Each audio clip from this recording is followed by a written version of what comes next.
Now on YouTube, it's time for some alternative commentary action with the Commentary Hub.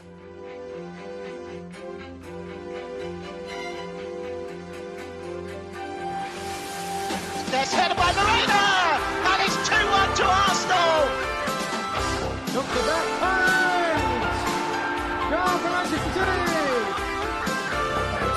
Takes this corner, whips it in, it's headed and it's a goal! And it's that man, Gabriel. Liverpool have equalised! Lovely improvisational touch from Curtis Jones! Oh, what a goal! Wow, take it out!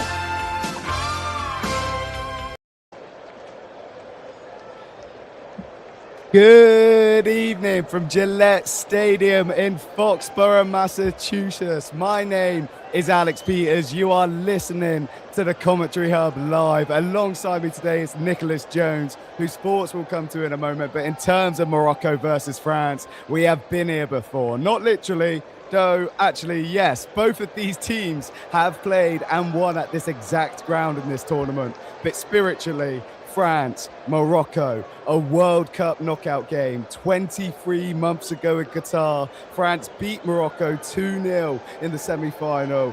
Theo Hernandez in the 5th minute, Kolo Muani late on. Morocco went home having changed the history of African football. They had reached the last four. Nobody had done that before. Now they are back in the quarterfinal, back against France, and this time they arrive as the first African nation to reach 2 consecutive World Cup quarterfinals. France have been perfect in 6 games with Mbappe on 7 goals. They are the favourites. They are always the favourites, but history does not always repeat. In Foxborough tonight, Morocco will attempt to change the ending. But before we get into it, let's go through the lineups for today's games. So, with the French side, we have Mike Maignan. He has started in every game so far this tournament. The back line consists of Jules Koundé, Deo Upamecano, William Saliba, and Luca Digne, who is in place of Theo Hernandez, who, of course, scored in that fixture last time out against Morocco. In the midfield, there is another absentee with Tchouameni. He does not make the side. Instead, Adrien Rabiot and Kone are in the midfield. But the fantastic four for France today is Ousmane Dembele, Michael Olise, Desiree Doué, and of course the captain Kylian Mbappe, who sits on 7 goals so far this tournament, 19 World Cup goals in 19 World Cup games. He is only 1 behind Lionel Messi. As for Morocco, you have Bono in goal, who had that unbelievable penalty save in the shootout. Achraf Hakimi, the captain, of course, arguably the best right back in world football. Him versus Mbappe is going to be the duel to watch today. The centre-back partnership of Issa Diop and Noussair Mazraoui of Manchester United may look suspect, as Mazraoui does play out on the wide normally, out in full-back. However, Salah Adini is there today in left-back for Morocco. El Al-Yanoui is partnered alongside Ayab Bouadi, who's having a standout tournament, showing such great composure at such a young age for the midfielder. Chesminde Taoubi, Azdan Unani, who of course got that brace against Canada in the last round. El Khanous, they are all behind their striker, Brahim Diaz. He will be looking to make an impact today in this game against France. So we run through the officials quickly.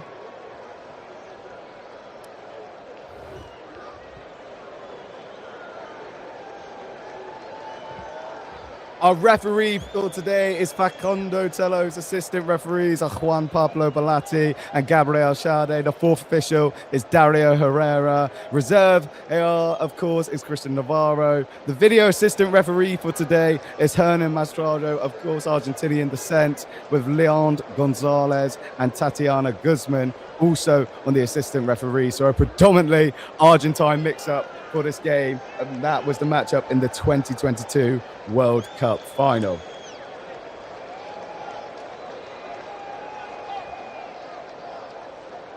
So we are just moments away from kickoff here. Nicholas, it is an honor to be commentating on this game alongside you today. How do you see this quarterfinal playing out? Well, Alex, like you say, France are certainly the favourites, but Morocco just keep on surprising. France have the most fearsome attack in the tournament. 14 goals scored across 5 consecutive wins, and Morocco they maintain their trademark unbeaten mentality, and they also in the round of 16 match against Canada, they put on a defensive masterclass and clinical attacking display. So Morocco, I'd have to say they've obviously learnt their lessons.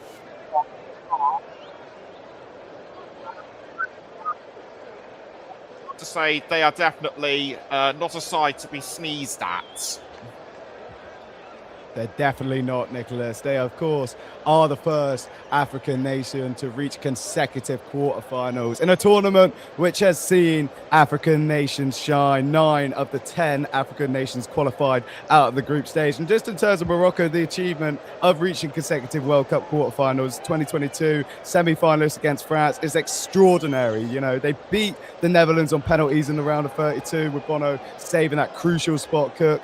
They dismantled Canada, like you say, 3-0 in the end after being resolute defensively. Unani's brace and Rahimi's late strike in that game. But under Mohamed Ouabi, Morocco have maintained the organisation and resilience that defined the previous regime in Qatar, while adding more technical quality in the final third through Brahim Diaz, El Khanous, and of course Sayabari, who is not in the squad today. How big a miss do you think he will be for Morocco, Nicholas?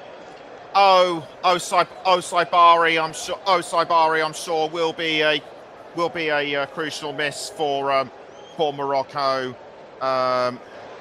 He was sent out with a hamstring injury. They are hoping that should Morocco go through, he should make the semi-finals. But for the PSV man, tonight's game has come too soon for him, unfortunately. It's a real shame, of course, getting that goal against Scotland after 70 seconds, the quickest goal at this tournament so far. But just to go back to France, obviously 6 games, 6 wins, 14 goals, only 3 conceded. They are the only team at the World Cup with a perfect record so far. Mbappe, 7 goals. Dembele has 4, including that hat-trick against Norway, while Elise sits on 4 assists. And yet, France have played Paraguay and they struggled. They played Norway, who were heavily rotated. Their press was disrupted by Paraguay's compactness, and their forward runs occasionally became anonymous, whereas they're playing against Morocco, who are in this 4-2-3-1 low block today, and it's going to be a different proposition to anything France have faced so far in this tournament. So, Nicholas, I beg the question, do you think that the most feared attack in world football can unlock the Atlas Lions today? I think they could. I mean, they've got the likes of. I think they could, like you say, the front four of Dembele, Elise, Doué, and Mbappe.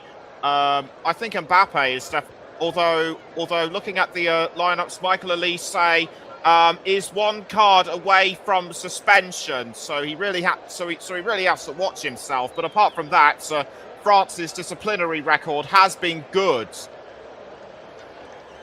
It has. And of course, Kone coming into the team in the absence of Tchouameni, but he sits on that yellow card. In amongst the myriad of storylines at this tournament, it is Didier Deschamps in his final World Cup as France manager. He was absent for the Norway game due to the bereavement of his mother, but he has returned and he has led France to the final in 2018 and of course in 2022. A 3rd consecutive World Cup final would be unprecedented for any European nation. For the Champs, it would be the crown and achievement of one of the great managerial and footballing careers. He won the World Cup as a player. He won the World Cup as manager in 2018, runner-up in 2022. In 2026, from the bench in Foxborough, he has 2 wins from this final again. The Atlas Lions stand in his way. The first time France won. This time, Morocco will believe that the story can end differently. We are moments away from kickoff here on the Commentary Hub. If you haven't already, please subscribe, please like the video. It helps us out massively. And me and Nicholas can't wait to bring this game to you today. Just a quick mention of the impact of the France absentees today. Do you feel like that French midfield could be overrun fly Morocco as Tchouameni is no longer in the squad, Nick? Without Tchouameni, the midfield could be exposed, but Rabiot and Kone are decent players themselves. So I'm sure they'll be more than willing to take up the slack.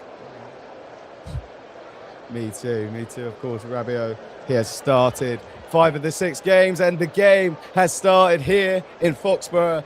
Morocco going with the all too familiar PSG kickoff, as it has been dubbed, and it is a French throw-in, Luca Digne on this left-hand side, and it's had some great games in this stadium so far in this tournament, the home of the New England Patriots, of course, as France bring the ball outright on the right-hand side here with Michael Elise as the ball comes back to Dale Upamecano. So one of the battles I wanted to highlight today, Nick, was, of course, Mbappe versus Hakimi. They may not see each other on the field so much due to Mbappe playing down the middle and, of course, Hakimi on the right-hand side. But these two used to play at PSG together. They train together. They know each other. How big do you think this battle could be today? It could be very big between these two. Because, like you say, they know each other inside out. They'll know what the other is thinking. If he loves, obviously, Hakimi loves to fly forward to trigger Moroccan transitions, but if he does so, then that would leave space for Mbappe to exploit. And whichever player forces the other to defend first will likely dictate the outcome of the match. Definitely so, of course, and there's not many footballers who are faster than Kylian Mbappe as he looks to add to his incredible record of 19 World Cup goals in 19 World Cup games. The ball with France now. Kone was just fouled a minute ago as they are looking to make inroads. The ball with the Moroccan half, but Morocco have dispossessed them here as it comes out to Brahim Diaz on the right-hand side, looking to attack the French half. He's got the ball past Luca Digne.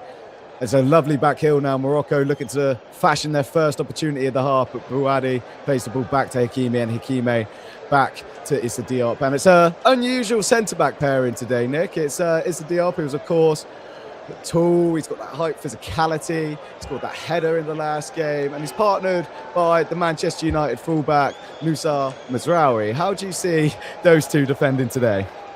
Well, they know each other. Well, obviously, they know each other very well from their time in England. Most of the time they're rivals. Now they're teammates. So I think they'll just have to learn from each other. Sort of how one plays and how the other one does. So I think they could do well as a duo if they are to shut any French attacks down. True, of course. They have made do, this Moroccan side, so far in the World Cup. They've moved Brahim Diaz up front in absence of Saibari as they have possession of the ball back with France now.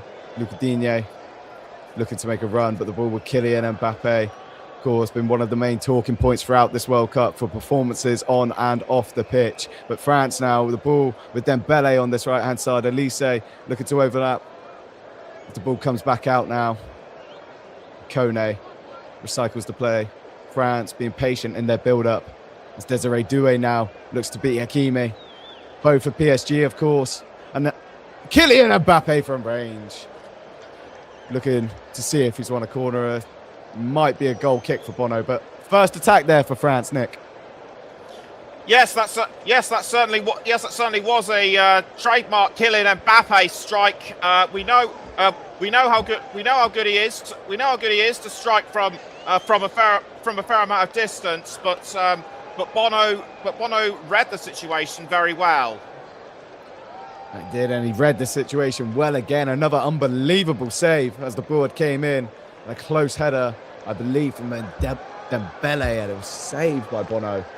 And France with 2 opportunities here in the first 4 minutes.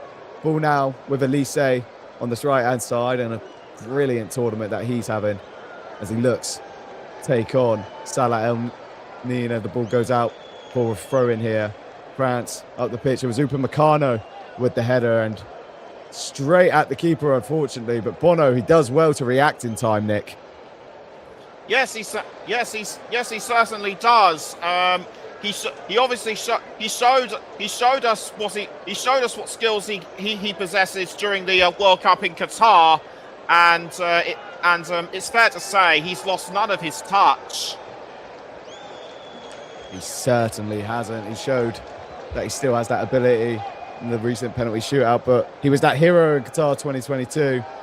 3 saves in that penalty shootout against Spain.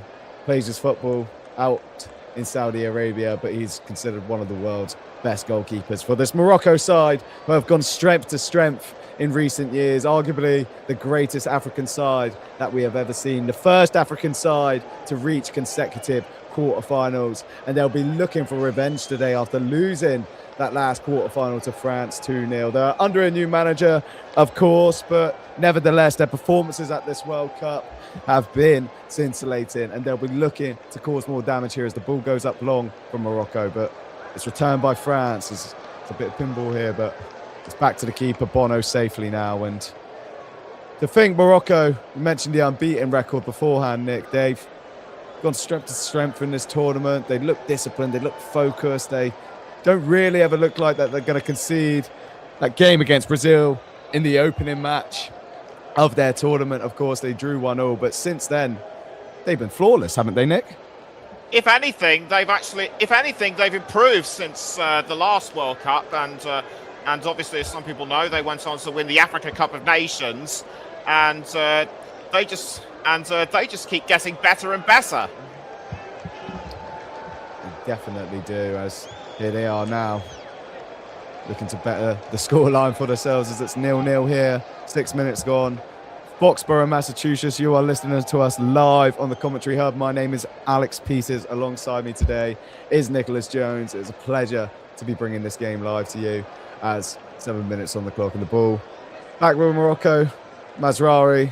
It's in no rush, the opening stages here, and it's been a running theme throughout the knockout game so far. You've seen these slow starts, both teams not really wanting to give anything up too early, not wanting to take a risk until later on in the game, where we've seen an absolute flurry of goals and some great moments. You think of Mexico, England, you think of Argentina, of course, in that game against Egypt, where on the 75th minute it looked like they were about to go out. So in terms of Argentina, Messi got his 20th goal in that game, Nick. However, Kylian Mbappe arguably has 2 more World Cups left in him, and he's sitting just 1 behind him. Do you think he has a case to go down as the greatest World Cup player of all time? Well, he could well do because Lionel Messi hasn't got that much left in his playing career. I mean, with Messi, it's like, you know, he's got nothing left. I mean, it's like with Messi, no disrespect to the man, but it's like he's got nothing left to prove. Whereas Mbappe, I feel he can. Whereas with Mbappe, I feel he can go on a bit longer. Definitely so. And here is Desiree Doué looking to make an impact, but Morocco back in possession now, and that could be a foul from Doué. And it is Brahim Diaz been brought down in his own half, and Morocco now have a chance just to keep the ball for a moment, as we'll see in the replay on the ref view. It's, yeah, Doué just leans in, catches him, and the ball now back with Morocco, who are being patient. They're not rushing anything. They know how it felt in that last game against France back in 2022 when conceding after 5 minutes and their entire game plan was flipped on its head. And then Randall Koulibaly getting that goal late on, but Hakimi now looking to pick up a loose ball as it goes out for a France goal kick, and William Saliba throws the ball back. And just a word on William Saliba, if you can, Nick. He's been one of the shining defenders at this tournament. France, they've only conceded 3 goals. He's only missed the Norway game, but in every game, he's been difficult to beat. Oh, he has definitely. I mean, the Arsenal man, he's like you say, like you may have mentioned, he has this imposing side. He reads the game very well, and he's extremely cool under pressure. And he has also he works really well in his partnership with Upamecano.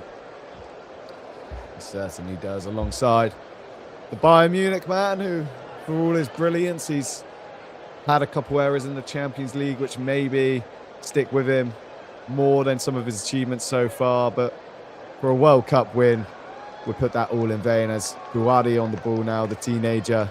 He's had a great tournament so far for Morocco, and it's been one thing about this Moroccan side. They've had the ability to bring through these young stars, and seeing his composure in the centre of the pitch, it's something to marvel at. As is a Diop's on the ball now. It's back to Bono as Kylian Mbappe tries to lead the press in the front. Bouhaddi now with the ball back to Issa Diop. And just more patient build up here. It's been a slow start to this game. However, if this World Cup is anything to go by, I wouldn't expect that to stay the same, Nick. No, you most certainly wouldn't. And going back to what you said about Morocco going through their youth setup, and it's great that they can bring up so many of their young players into the team. I believe some of them actually won the under-20 World Cup not too long ago.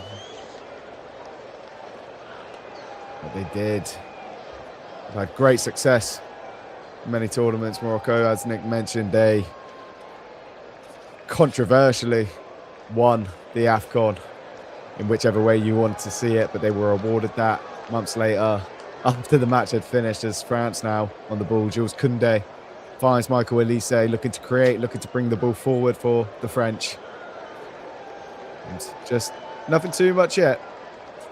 No through balls or no risky passes. They're just playing it between themselves here now, as Koundé out wide to Dembele.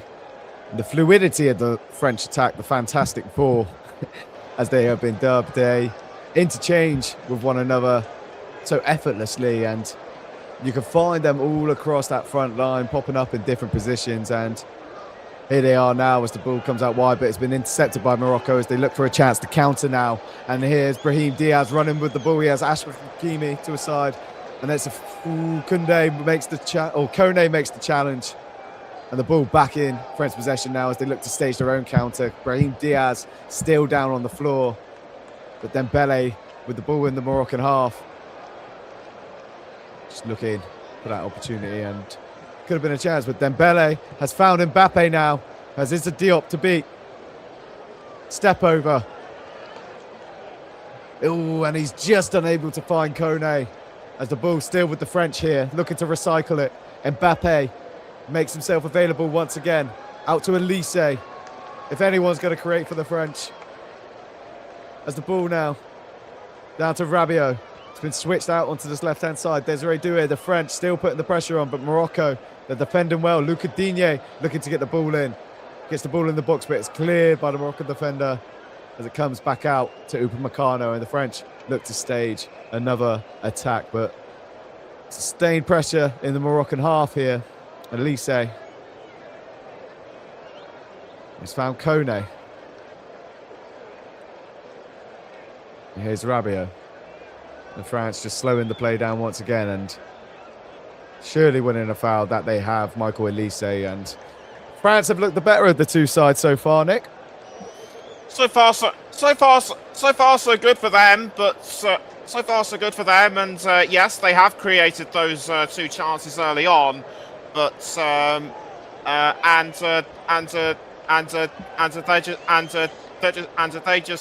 just going to keep carrying on. If anything, they're being very resolute throughout this game.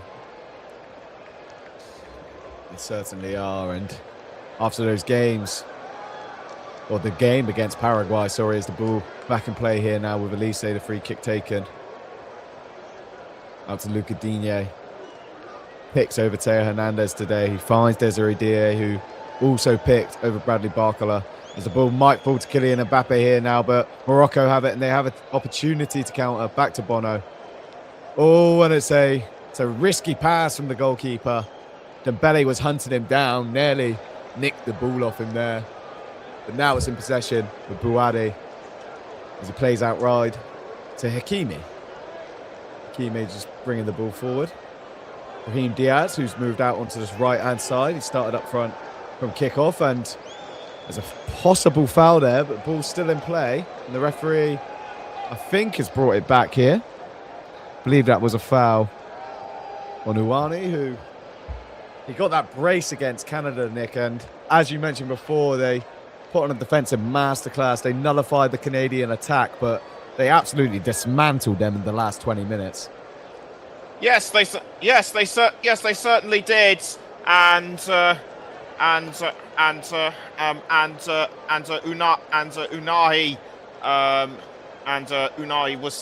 Unai was certainly essential to that. Certainly was a brace in that game against Canada.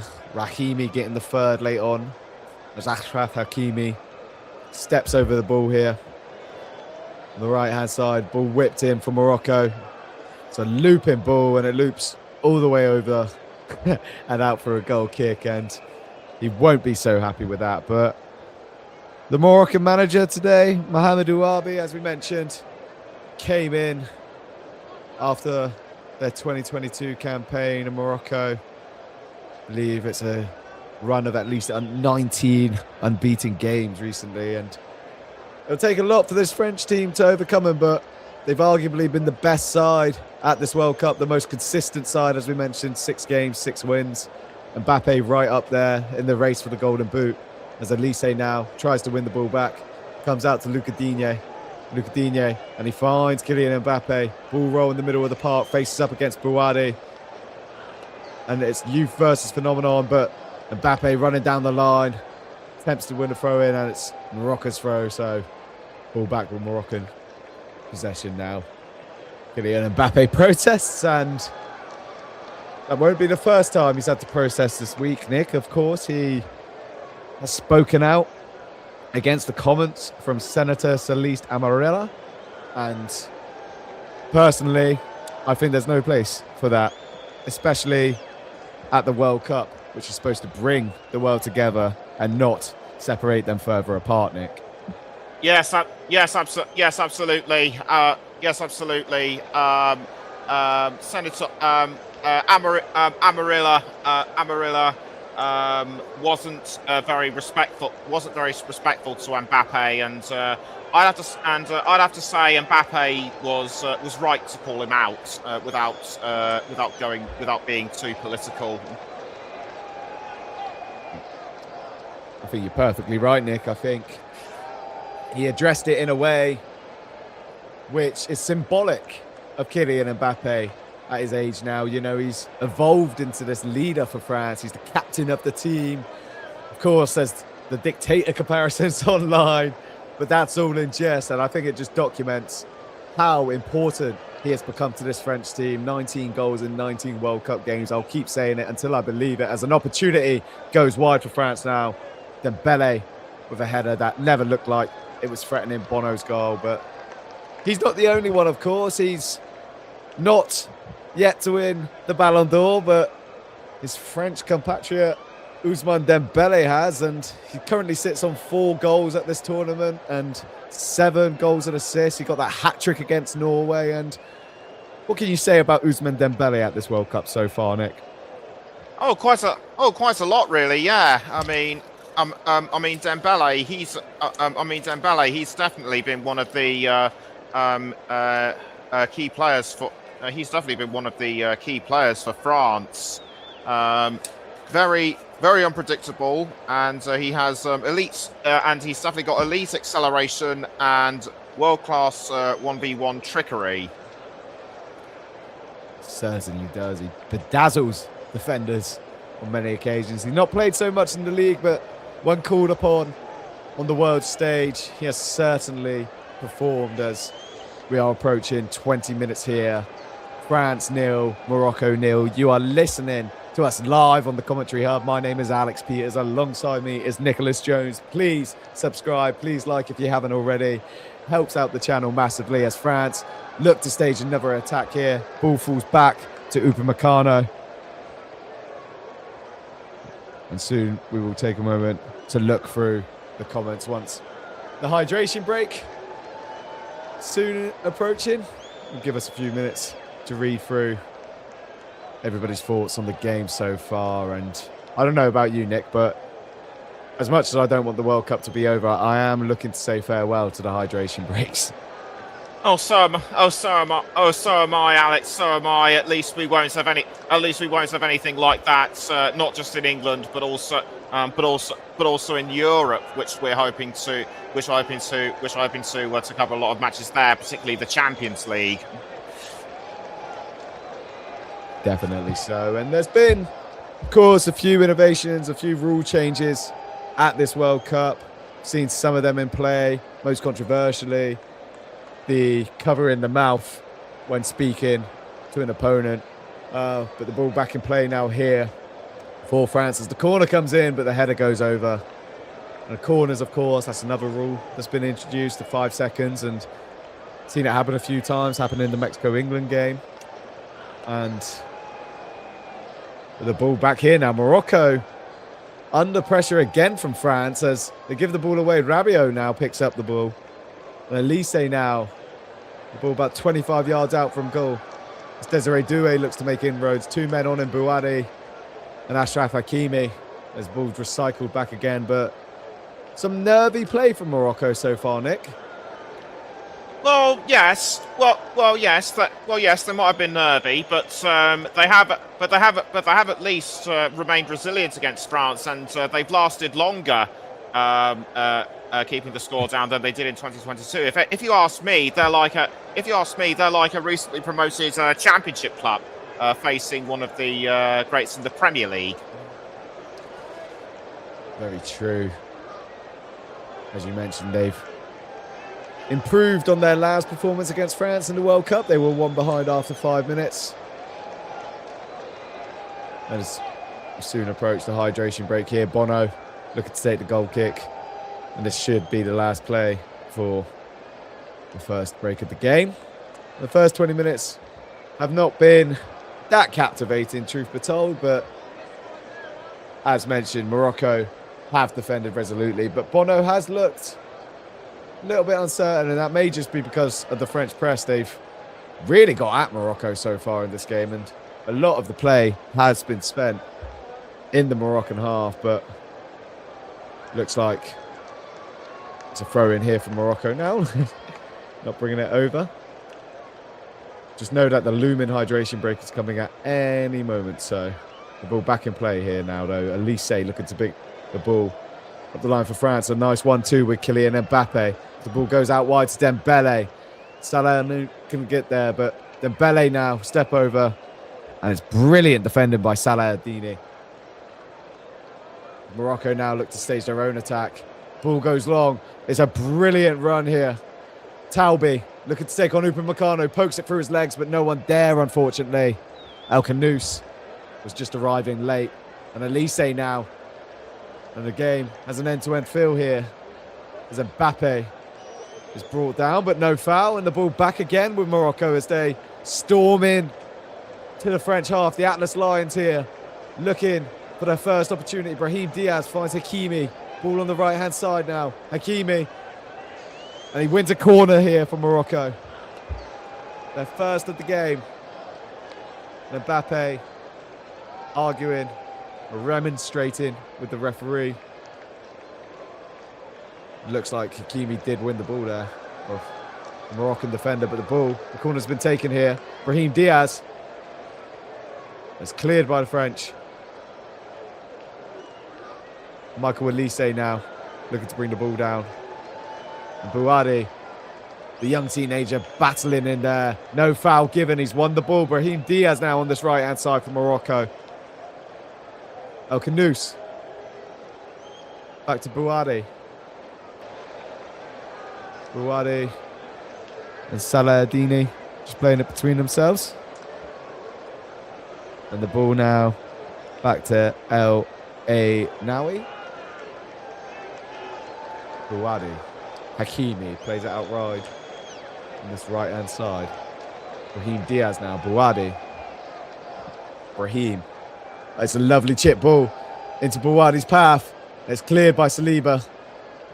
as mentioned before, not a lot's got past him. And Elise now looking to start a counter for the French. And he has Mbappe, who's made a run on the left-hand side. It's a step over. It could be a penalty. It is a penalty. And there is the first opportunity in this game for France. And it's brilliant work by Kylian Mbappe. And Mazraoui, who made the challenge, he made the error. Well, Achraf Hakimi is down on the floor as well. And this could be a big opportunity for France, Nick. It certainly could. I'll need to look at this fully. But from what I was able to get, that did seem it did seem a bit clumsy. From what I was looking at.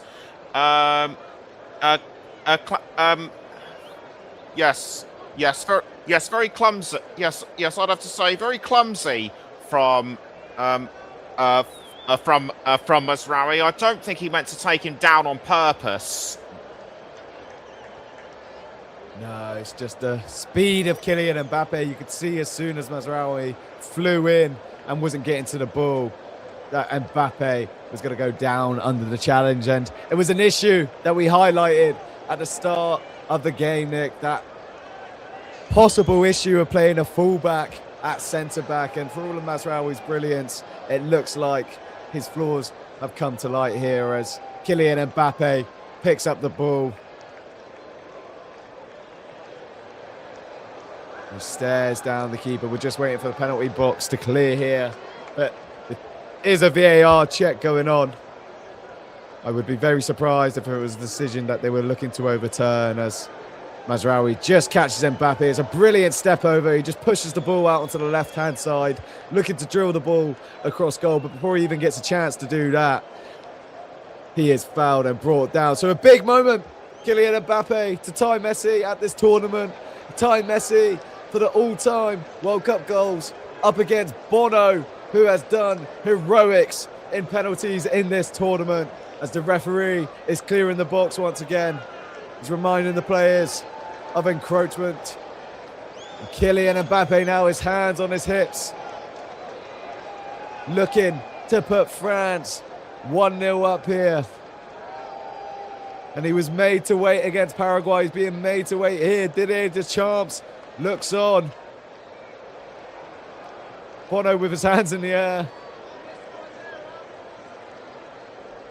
We're not too sure what's happening here, as the referee still asking for players to go. I'm not sure if the VAR check is still ongoing, but Kylian Mbappe is standing over the ball.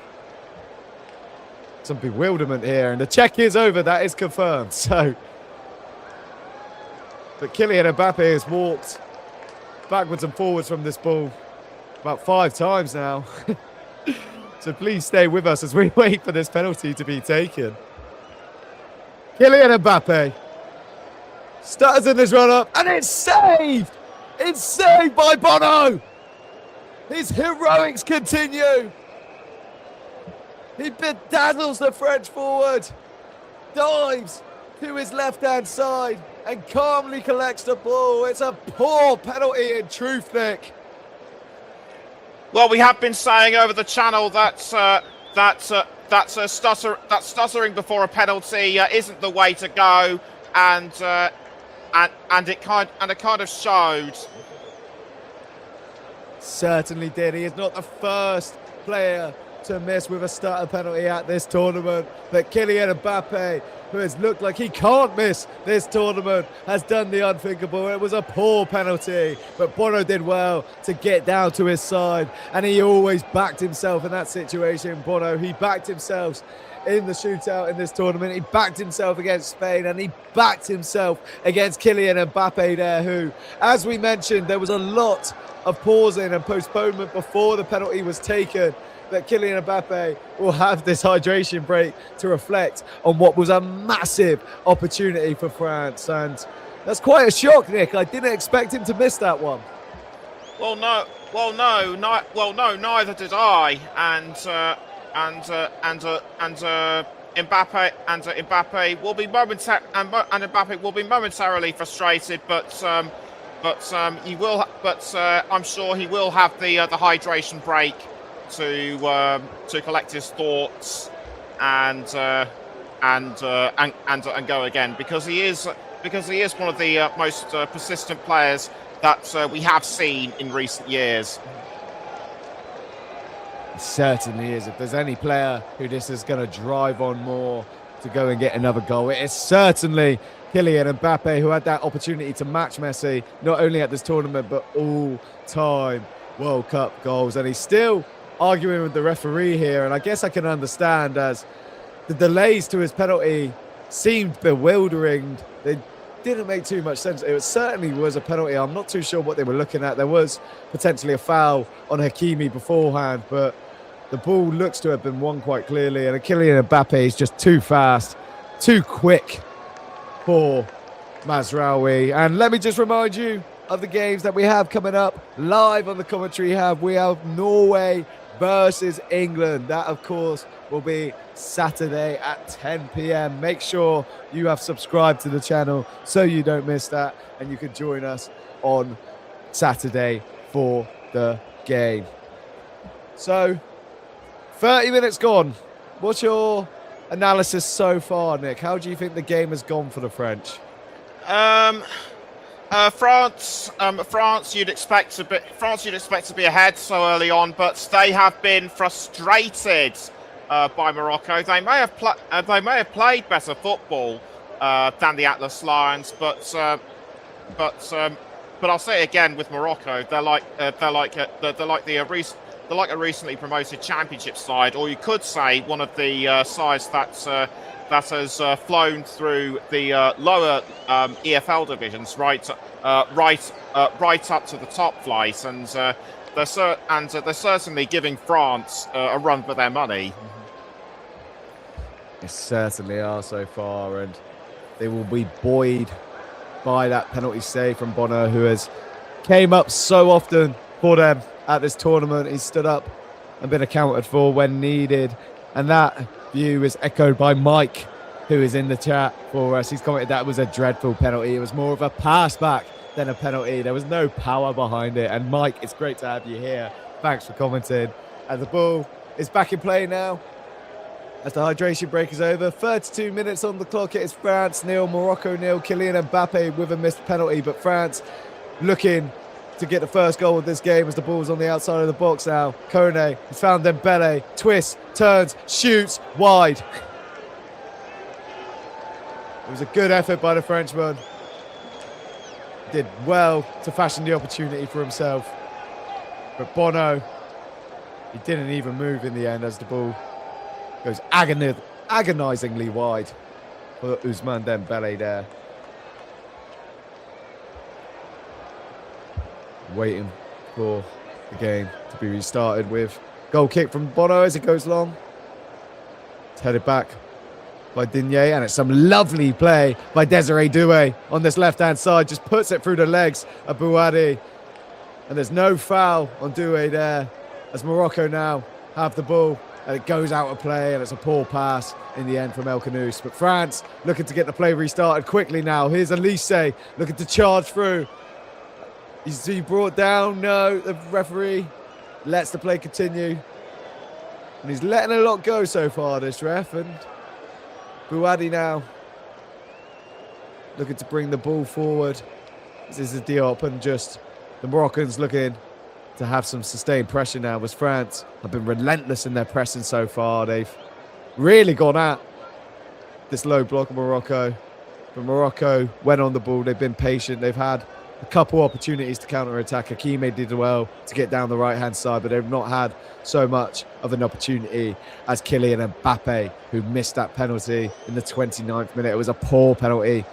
Weak down to the side of Bono, who did well to save it as the ball still with Morocco here, as in possession with El Nawi.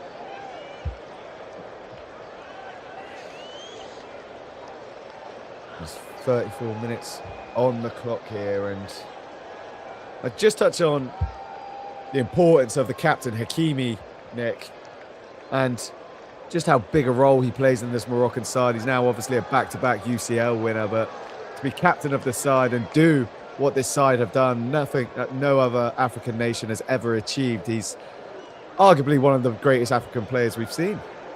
Oh yes, definitely. He's certainly got lightning pace, and his set piece, and he's also great with set piece delivery. He certainly is. He has that ability to just fly down that right-hand side as France look to keep the pressure on here. Here's Bouadi. Tries a bit of skill, but he's been caught out. Desiree Doué now. Kylian Mbappe in possession. Saved by Bono. Well, Desiree Doué's shot is just down to his side. And it's careless by the teenager Bouadi in the middle of the park. He just tries to roll Desiree Doué. And Desiree Doué nicks it. And it's a poor effort in the end. Didier Deschamps frustrated on the sideline, but it's a corner now for France. And they'll be looking to capitalise on this moment. And Bono's having an outstanding game so far. Elise standing over the corner 10 minutes before half-time. And there looks like there's a dispute about the placement of the ball as he goes to move it back where it should be. And Saliba, Rabiot and Upamecano wait in the middle as Elise brings the ball in. It finds them, but it also finds the hands of Bono. Koundé now looking to get back in position as Morocco once again looking to stage a counter-attack. Here come Morocco. Ball in the centre of the park. But physical challenge once again for the French, and Koné's down injured. And a through ball just passes Kylian Mbappe, and it's back to Bono. And once again, the referee, he's not looking to blow up. He's not looking to give easy fouls here. He's letting the game flow, and we're having a real battle here, Nick. Yes, it certainly is a real battle, and you'd have to say, Alex, that the refereeing for this World Cup has to be called into question. Some of them just let play flow on quite easily. Others have been too hard a taskmaster. Very much so. Well, you look at the micro incidents, of course, in the games where so many fouls and so many bookings have not been administered. But then you look at the macro aspect of it. You look at the political interference from Donald Trump overturning that Balogun red card, and whether or not you feel if it was a red card or not, to have a president get involved and affect the game. Well, not so much affect the game as the USA did go on to lose the game 4-1, but to attack football and allow him to play the game. Of course, we saw a similar thing with Cristiano Ronaldo before the World Cup started, and they have said that they're invoking Article 27, and that's the reasoning for it, but there's no justification for it. We're seeing some crazy decisions in football this year. Of course, another one being with Morocco and the AFCON decision, but there's been a foul here. Koné's been brought down. El Ainaoui, the two Roma centre mids battling it out. Another battle in the middle of the park today, and Koné, he will be hot property going into the summer transfer window. As we look back at the save from Bono, of course, that save from Kylian Mbappe, and that save again from Desiree Doué, who is now on the ball, looking to take on Achraf Hakimi. The ball back with Luca Digne, who gets it out to William Saliba, and they're looking to switch that play over onto that right-hand side where Ousmane Dembele lingers. But now, here's Michael Elise. He's come short to pick up the ball. He's done well to keep it in the Moroccan penalty box as it's just bundling everywhere, but it's cleared out once again as Morocco looking to stage yet another counter. Brahim Diaz has been brought down, and the foul has been given this time by the Argentine referee. And there was some talk of some more refereeing controversy going into this game, Nick, with all Argentinian officials. How much do you think that actually affects football? Of course, Argentina and France played in that 2022 World Cup. They had that great game in 2018. Do you think they would let their national bias affect the game, or do you think it's lunacy? I generally don't really know. I think people are being led to believe, because I think people are led to believe because that's what people say. I mean, people have actually accused FIFA of rigging the game between Argentina and Egypt, and FIFA ultimately had to speak out afterwards. Well, it's been a World Cup with plenty of controversy, but also plenty of goals, plenty of games, more games and goals than any other tournament, of course, as Morocco look to get an all-important one here as they stage a counter-attack. Ball out on this left-hand side now. Salahadini looking to get the ball in, but it's cleared. And the ball comes back in by Morocco, but not into the path of anyone as Salahadini returns back to the left-back spot. And it'll be a French goal kick as we're approaching the 40th minute mark here. Still goalless at the Gillette Stadium in Foxborough, Massachusetts. You are listening to us live on the Commentary Hub. My name is Alex Peters. Alongside me is Nicholas Jones. Please like, please subscribe if you haven't already. Helps out the channel massively as France now have the ball on this right-hand side with Jules Koundé. And again, just moving it left to right so far, France. They're being a bit more patient in possession. They've pressed really well in this first half. They've got at the Moroccan back line. They put them under pressure a couple of times, but when they had their best opportunity of the game with Kylian Mbappe's penalty, they were unable to take it, and the scoreline still remains 0-0 here. But the ball with Mazraoui, who gave away that penalty, of course, manages to find Taubi. Again, just gets that ball back out wide to Salahadini. And Morocco now enjoying their own spell of sustained press possession.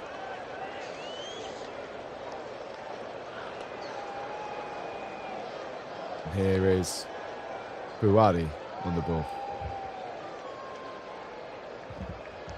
It's a Diop now. El Khanouch, who's come back out wide. Yeah, and coming out wide once again, and it could possibly be a foul, but I think a free kick has been given. El Ainaoui being brought down. As we come to the end of this first half, and I think the scoreline reflects the game. Of course, France having the best opportunity with the Kylian Mbappe penalty, but it was a weak penalty. It was a penalty that wasn't deserving of taking the lead in this game, that is embroiled in so much history when you think about the international context of the game. You know, it's one of the most emotionally charged fixtures in global football. Between 4 to 5 million people of Moroccan origin or descent live in France. So that's approximately 7% of the population. You know, in 2022, when the semi-final in Qatar, it created scenes of extraordinary emotion across French cities. In Paris Avenue de Champs Elysees, both sets of supporters mingled before the game, and after France's 2-0 win, police had to use tear gas in disturbances involving Moroccan fans in multiple French cities. So that shows you the emotion in this game and just how much it means to the French and Moroccan people. And we're coming to the end of this first half now with the game finally balanced going into the second. Morocco, although they've been under the cosh at times, they'll be more than happy not to concede to the French so far, Nick. Yes, that's right. And I actually didn't know about the sort of French connection. So thanks for informing me about that one. But it certainly is emotionally charged, and it's great to see that, and it's great to see so many people enjoying it. Just got a glimpse in the stands of Shakira enjoying herself. Certainly has. She is synonymous with the World Cup, Shakira, releasing Waka Waka and releasing a song for this tournament. And there's been some conversations, of course, about the Americanization of this World Cup, but going back to what we mentioned about Morocco and France, I think one of the most underrated stories of the World Cup has been the diasporas we've seen, where you've seen so many different nations, you know, draw on different heritages, and these teams that have amassed from different countries. You look at Curacao, they had so many players that were born in the Netherlands. Of course, this Moroccan side have players of French descent, and inversely, the French team have players of Moroccan descent as well. And even the other stories of the Bosnians in the United States, I didn't realize how big of a population Bosnia had in the States. There was some unbelievable videos of them walking through LA, and it's been a tournament which, for all of the controversies, the World Cup has done what the World Cup has done best, and it's highlighted the unity between people. And one of the aspects I've liked the most about it being in America is the way that you've seen the fans mix in with one another. Of course, this doesn't happen in England. You wouldn't expect it to. But to see people enjoying and celebrating the beautiful game together, it's what the World Cup's all about, Nick. It certainly is, and you have to and you have to say it brings people to, and you have to say the way that it brings people together is just absolutely brilliant. You get that also in other countries that have hosted the World Cup as well. Particularly those that like a bit of atmosphere. If you remember Brazil 2014, it was almost like a sort of a carnival party atmosphere. It really was in the favelas. You saw so many great moments in that 2014 World Cup, and every World Cup brings with it its brilliance. But in Brazil, you just felt like that party carnival atmosphere was there, and that feeling has been somewhat restored here in America as we see 5 minutes added on in this quarter-final tie, the first quarter-finals of this World Cup, as the French now looking to make an impact down this right-hand side. Here is Ousmane Dembele once again. He just loops the ball in. He's found Desiree Doué. Once again, found Rabiot. Digne with the ball out on this left-hand side now. Desiree Doué, the French looking to take the lead before half-time. This would change the half-time team talk as Kone fires in a shot, but that is blocked.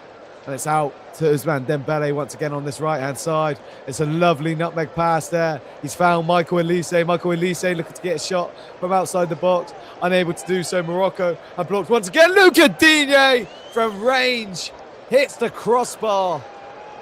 And arguably their best chance so far in this half, France. Of course, they had the penalty, but that's been the best effort we've seen in this opening 45 minutes, Nick. It certainly has. Yes. Yes. Luca Digne from just so far back. How did that not go in? And for the first time, we saw Bono somewhat beaten. He managed to get a hand to it there, though, but it was just looping over. It's an incredible effort from Luca Digne. As the ball now. Yeah. Go on, Nick. I was just going to say that Bono might have just got a fraction of a digit on it. I think you're right. As I was saying it, I saw the replay. So here we are now. There's 3 minutes left of this first half. Here we are, of course, in the Gillette Stadium where the New England Revolution also play in the MLS. As the ball goes out for a Moroccan goal kick, and Desiree Doué not so happy about that. Kimi saying that his shirt was also pulled, but it's been a good battle so far between those two, and I think Achraf Hakimi is winning it so far, Nick. Yes, I'd have to say he is as well.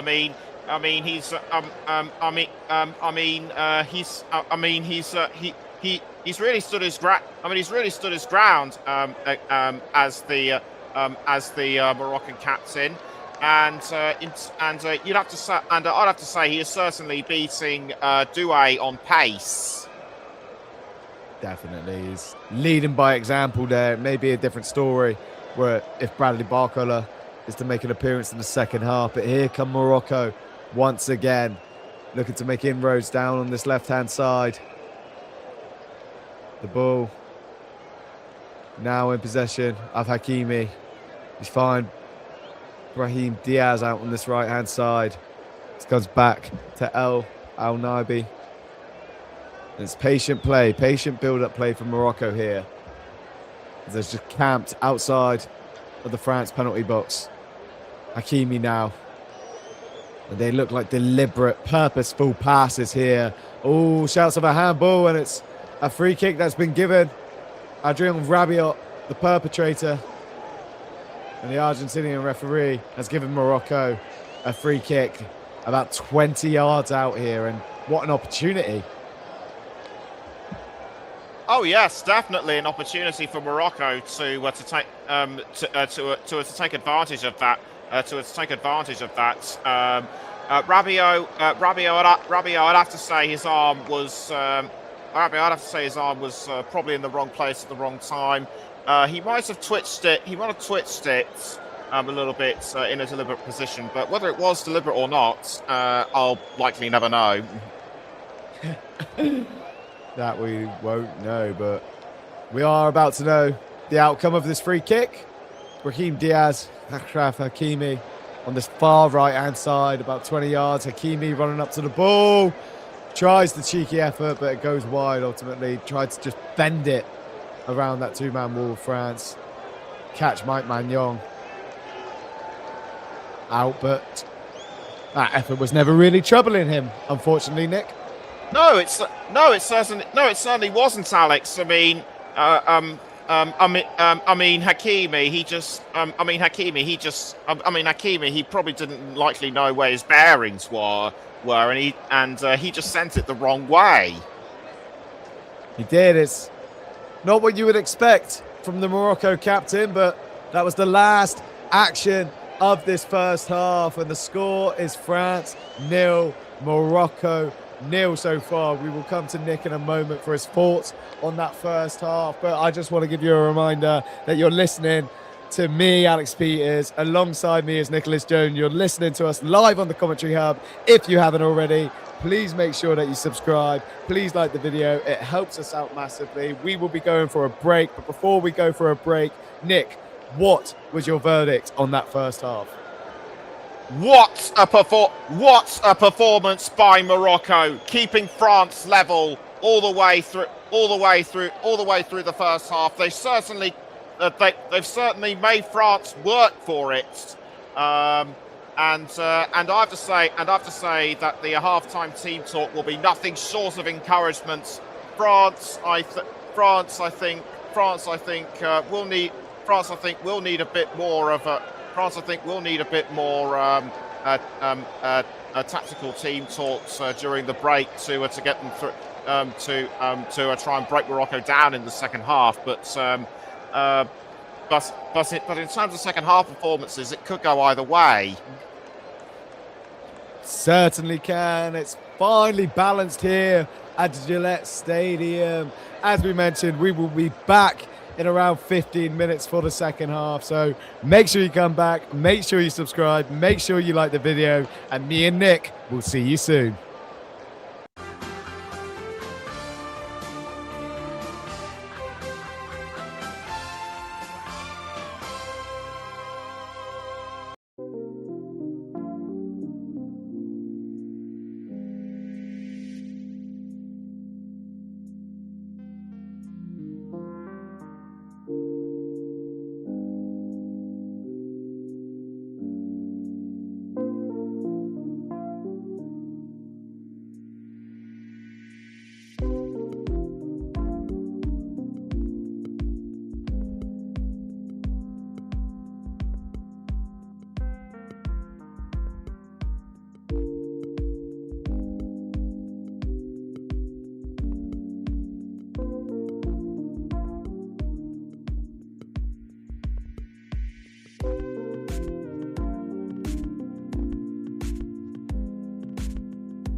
Welcome back to the Commentary Hub Live. We have second half action of France versus Morocco. If you missed out on the first half, I'll give you a quick recap of everything that happened. The scoreline is currently 0-0 between these two teams. But we have had an opportunity. We had Kylian Mbappe, who was on 7 goals for the tournament, 19 goals in 19 World Cup games, missing from the penalty spot. He has added to the long list of stutter penalties that have not worked out so far this tournament. But outside of that, it wasn't really too much going on in the first half. There was a Luca Digne shot, which troubled Bono ever so slightly. However, Morocco will be more than happy going into this second half. So welcome back, Nick. And I just wanted to ask you, how do you expect this second half to play out? What do you think the game plans are for both sides? I think France are going to have to. I think France are going to have to show a bit more attack. Obviously, Dembele and Mbappe will need to. Obviously, Dembele, Mbappe, and Desiree Doué will have to step up their roles a bit. Morocco and Morocco, if they continue to frustrate France, they could well break down their defense, and we could see the first goal from them. Certainly could. And it looks like that's been the game plan for Morocco from the first half. They knew that the French were going to press on them, and they were going to be attacking that back line, and they were looking to counter Morocco. They've had a couple opportunities, as we have Ouani speaking to the Moroccans as they get ready to come back out onto the field. France have returned to the pitch, but they know the importance of this Morocco. They are the first African side to reach consecutive quarterfinals, and they could become the first African side to reach consecutive semi-finals. And if they were to do it, they would do it in incredible fashion, beating the same team that knocked them out back in 2022. Hakimi looks animated here as he's coming back out. He looks frustrated with something. However, Morocco are looking to come back out into the second half, ready to attack France. And I'm just looking at the comments here. We have Mike. Thank you for commenting, Mike. Thank you for joining me and Nick. Pleasure to have you here. And anybody else who is watching, please like, please subscribe to the Commentary Hub. It helps us out massively. And they're taking a very long walk here, Morocco, as we wait for them to come back out. And just looking at the benches, Nick, I was just wondering, who do you think can change the game for France today? Well, obviously they may need to bring on the likes of Lacroix and Barcola, and maybe even young Ryan Cherky. He played a huge role in the grueling 1-0 victory over Paraguay in the last round, and he's definitely got the he definitely has the steal to match his immense flair. Definitely does. A brilliant, albeit rebellious player, Ryan Cherky, as the French team looking slightly bewildered here as we wait for the Moroccans to come out. They've taken some additional time with their halftime team talk as Achraf Hakimi leads his team out back out onto the field. The French team in position, ready and waiting as we are about to get underway here for the second half of this World Cup quarter-final between Morocco and France. The scoreline currently 0-0. And how do you think that penalty miss is going to affect Kylian Mbappe, Nick, affect the French team? Well, he may well have been rattled after that penalty at first, but he looks calm, he looks composed, but the French supporters must be hoping that it doesn't linger, and Morocco may seemingly want to take advantage. Certainly will, as we have kickoff here at the second half.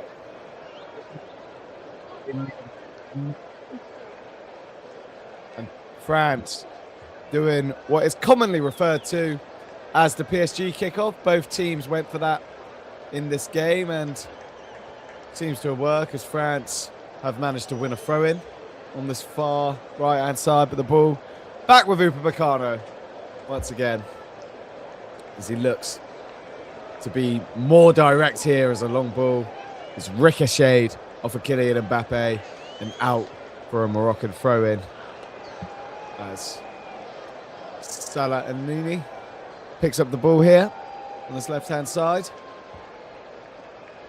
Once again, it's out for another throw-in. And hoping for a bit more action in this second half, Nick. It was, as you mentioned, the Moroccan defence were resolute, but France unable to break them down. And obviously the penalty miss didn't help. But, you know, France will be expected to move forward, and the Moroccans will be hoping to have a successful counter-attack from it.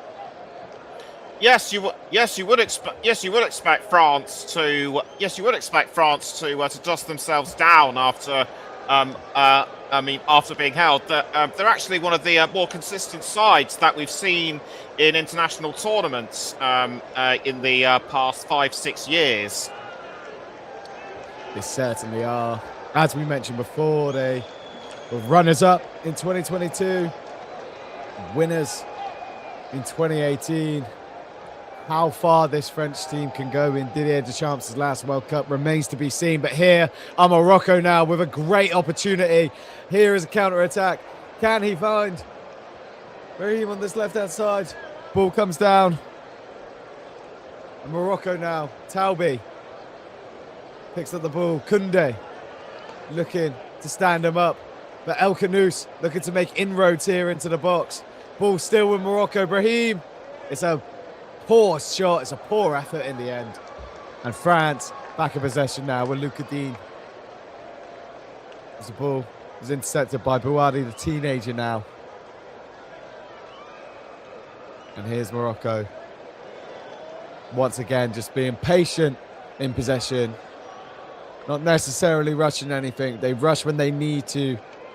They strike on the counter, the Atlas Lions, and they meander forward, looking to get at this French back line, who obviously are world-class footballers, but players such as Upamecano, they do have an error in them, Nick. And, well, here is an opportunity as the ball is back with Mike Maignan, but that could be a possible route of exploition or exploitation.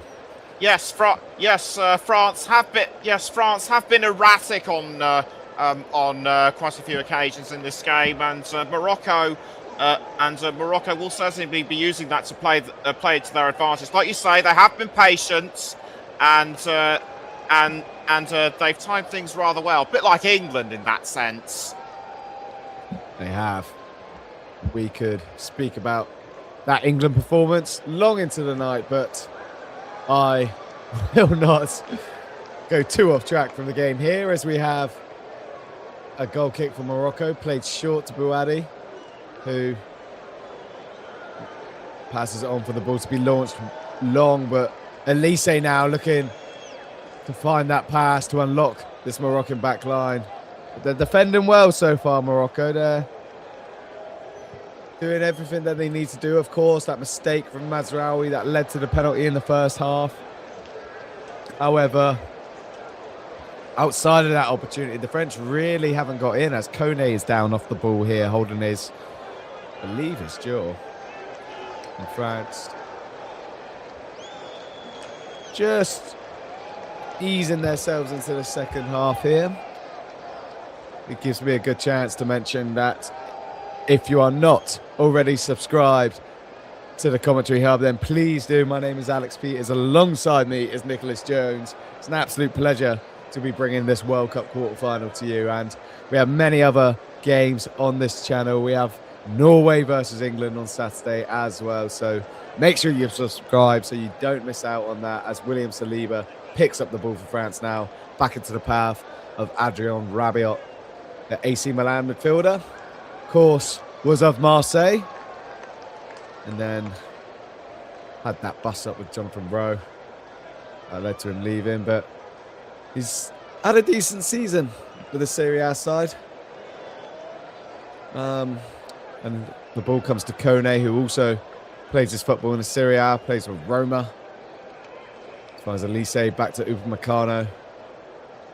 And the second half, very much a continuation of the first half as France switching the ball from left to right, just looking for that weak point in this Moroccan back line. But it's difficult to find a weak point, Nick, when you're coming up against a side who have gone 19 games unbeaten. France only losing to Côte d'Ivoire in their recent fixtures. However, Morocco have done so well to be so consistent. Yes, they certainly have. Consistent. Consistent is definitely the word. I mean, okay, they didn't. Okay, they drew against Brazil in their opening match, but since then they've been very much on a consistent roll, and they're doing and against France they're doing really well. They definitely are. Mohamed Ouabi will be more than happy with his side's performance so far, as Morocco look to have won themselves a corner here for another opportunity for them to get a goal, which would be historic for African football. Could they become the first African side to reach that elusive World Cup final here, as they have two men standing over the corner. They've played it short. Ball back with Hakimi now on this left-hand side, looking to get it into the area. Back to El Khanous. El Khanous just stepping over the defender, but he can't beat his first man, and it's well defended once again by France as they look to get possession of the ball, but it's launched all the way out for a goal kick from Mike Maignan. And there's a sense of urgency with Mike Maignan and the way he's getting the game restarted. That's the second time now that he's immediately put the ball down and just passed it into play. And do you think that's a sign of how this French team feels, Nick? Do you think there's a sense of frustration burdening in, just like there was against Paraguay? I would have to say so. I would have to agree with you, Alex. Yes, if anything, France are starting to play with a bit more urgency, and that urgency could well lead to them scoring that all-important first goal. Certainly could, as Ousmane Dembele looks to make that happen. Here's Desiree Doué now, as the ball bundles around in that Moroccan penalty area, but the ball, it comes back from Morocco, and here's another opportunity to counter the pace on the left-hand side as Talbi takes on Upamecano. Upamecano, credit where credit's due. He stood up his man, and he defended well, and he stifled that counter-attack against Morocco. And Talbi did well to bring the ball down that left-hand side, Nick, but he couldn't beat Upamecano there. No, he couldn't. That was a great. No, he couldn't. That was a great run by Talbi. He wasn't afraid of anyone. He just kept on going, and the Moroccan supporters will hope to see more performances like that. They certainly will. We have Joe in the comments who is saying go Morocco. So some support there. We have Mike, who has brought to light the fact that we did celebrate long into the night the England game. As some of you may hear, my voice is not necessarily tip-top at the moment, but one of the pitfalls of being an England fan at this tournament, and there's a small price to pay for as long as England continue in this tournament. But here is France and Upamecano. Still a pleasure to bring this game to you live on the Commentary Hub. My name is Alex Peters, and alongside me is Nicholas Jones. As France now, they've found Kylian Mbappe. Kone's managed to play it forward to him. He's down. Oh, and it's a brilliant effort by Desiree Doué, but it's straight into the hands of Bono. He does so well to just hold on to that ball there, and there's a lot of power behind that Desiree Doué strike, but it was straight at the keeper.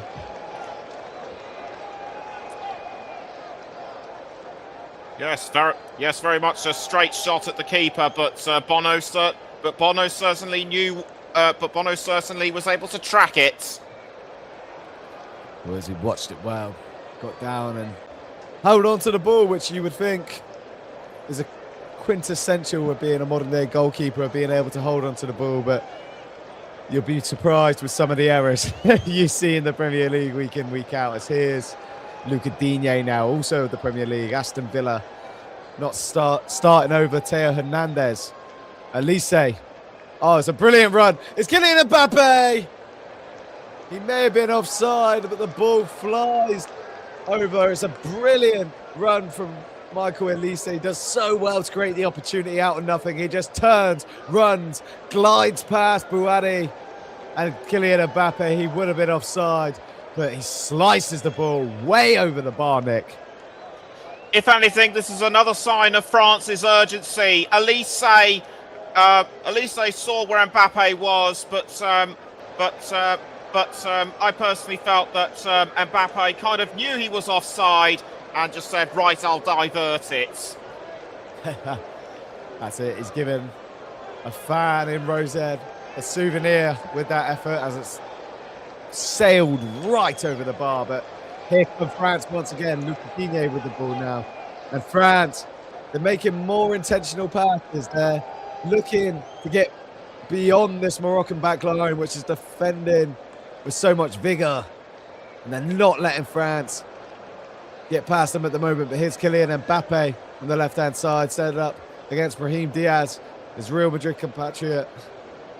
Two of them, and the ball back down to Upamecano now. Michael Elise once again looking to get beyond him. Bouhaddi, he's not had a good afternoon so far. Been run ragged by the Fantastic Four at the French front line. And here is Desiree Doué now. Once again, he jumps over the challenge as the ball comes in, but it goes out of play. And ultimately, that's another wasted opportunity for France, Nick. Yes, it certainly is. Morocco doing really well to keep them at bay. Even though Bouhaddi, like you say, has had a poor performance in the World Cup. He has shown his maturity. He's not lost his temper. So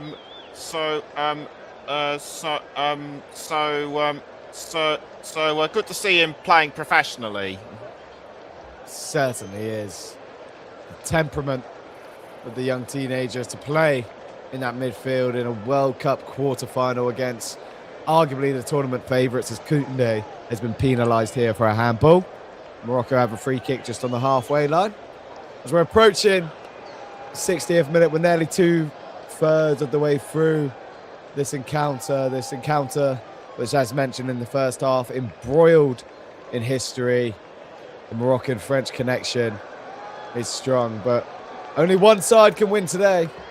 Morocco, of course, will be hoping to do it not only for themselves, but for the history of Africa and to show the progress that they have made in recent years as the ball comes back to Mike Maignan. And France, there's a whole host of reasons that they'll be hoping to do this, but one of the main ones will be Didier Deschamps and his last World Cup. And what can you say about Didier Deschamps and his importance to this tournament, Nick, as he's not only won it as a manager, but he also won it as a player? Yes, he's not only left a valuable contribution to the World Cup, but also to football in France and indeed Europe as a whole. Need I remind you, in 2018, he was the third player and manager to win the World Cup as a player as well, and that was after Zagallo and Beckenbauer. I'm very glad you told me who the other two were there, because a chance evaded me, but a chance for Kylian Mbappe! And he has just flipped this game on its head. The talisman of this French national team stands up once again. There are Moroccan protests, but Kylian Mbappe with a brilliant finish from outside of the box. He opens his body and he puts it past the keeper. The Moroccan players are furious, but what an effort from Mbappe, Nick. What a goal from Mbappe. That urgency from France has paid off. And if France continue to play with that urgency, they could well They could well go on to win this game. It'll be interesting to see. It'll be interesting to see what the protestations from the Morocco players lead to, because goal protestations from the away teams have often led to VAR in the past. Certainly has. We've seen some controversial decisions so far at this World Cup, but one thing I'm sure of is that was an absolutely incredible finish from Kylian Mbappe. The way he uses the defender to screen the goalkeeper and bend the ball where Bono can't reach it. It's a brilliant play from France. A goal has been given. Kylian Mbappe celebrates. That's his 20th World Cup goal in 20 World Cup games. An unbelievable feat. Something that has never been done before, and France have taken charge of this quarter-final, Nick. There are substitutions for Morocco. Rahimi and Amrabat are coming on, but do you think that's going to be enough? Part of me says yes, part of me says no, because France could well go on another second. They have done that before, even though they haven't needed to. But for Morocco to get these substitutes on, that is definitely the crucial time for them. It certainly is. Nuabi wasted no time in making the changes there. Rahimi, who got the third against Canada, he's on. Softan Amrabat is on in place of Bouhaddi, and that could possibly change the game for Morocco here. But when you talk about changing the game, there was only going to be one player to do so. Kylian Mbappe, who's currently down off the pitch at the moment, holding his nose. He's asking for the game to be stopped. He, of course, broke his nose in the last tournament, so he won't be hoping for a repeat of the same, and neither will Morocco. They've been in this position before, 1-0 down against France, albeit it was much earlier in that semi-final in 2022. But here come France once again, looking to add to Morocco's pain, and that is a nasty challenge from Mr. Diop, and he's got to receive a card here. He's absolutely flown in on Kylian Mbappe there, and I need to see a replay of that, Nick, but that looks reckless. That was just absolutely terrible from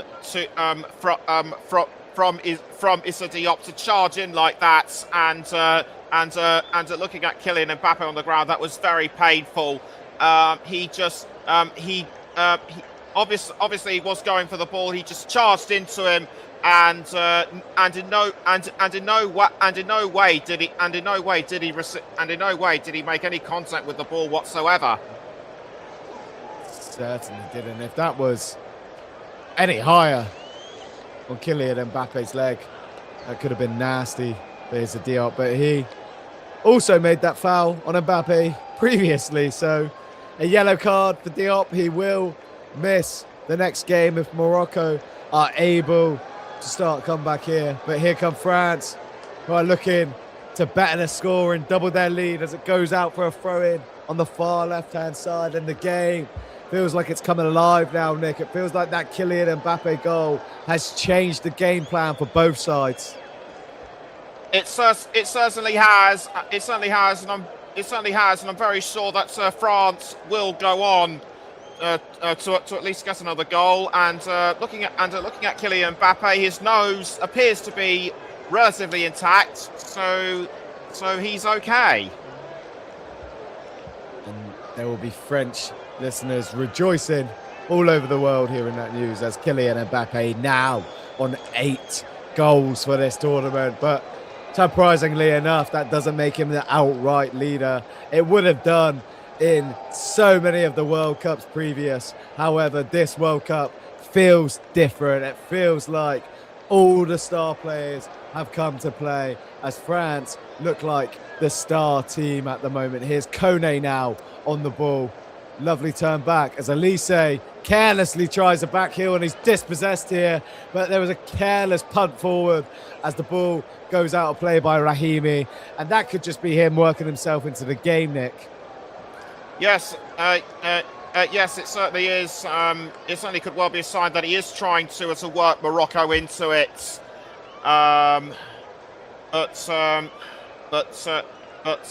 But Morocco, I feel, still don't seem to have recovered from that shot finished by Mbappe.